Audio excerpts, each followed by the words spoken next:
Welcome to the Banker Lamp. Please enjoy the video. In this video, I will show you how to play against friends in Clash Royale. First, open the game and navigate to your friends list. Tap on your friend's name, then select the Friendly Battle option. This sends an invitation directly to them. Alternatively, you can join the same clan as your friend. Once in the clan, tap on their profile within the clan roster and choose Friendly Battle. This is a fantastic way to test new decks without losing any trophies, offering a risk-free environment for practice and fun. Beyond 1 versus 1 friendly battles, you can team up with a friend for exciting 2 versus 2 clan battles. Simply invite a clanmate to join your 2 versus 2 match. For a more structured experience, consider creating or joining a private tournament.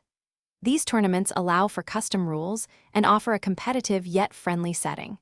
You can invite up to 100 participants, making it perfect for a large group of friends. It's an excellent opportunity to hone your skills and compete for bragging rights.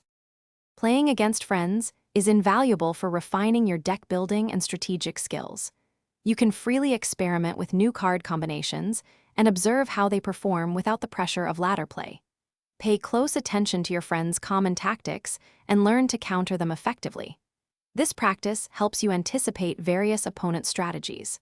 Furthermore, discussing deck ideas and receiving honest feedback from friends can provide fresh perspectives, leading to significant improvements in your overall gameplay. The advantages of engaging in friendly play are numerous. Primarily, it offers a fun and competitive environment where you can battle without the fear of losing trophies. This freedom allows you to test out new cards, practice risky strategies, and master your timing. It's also a fantastic way to bond with your friends, sharing laughs and friendly rivalries.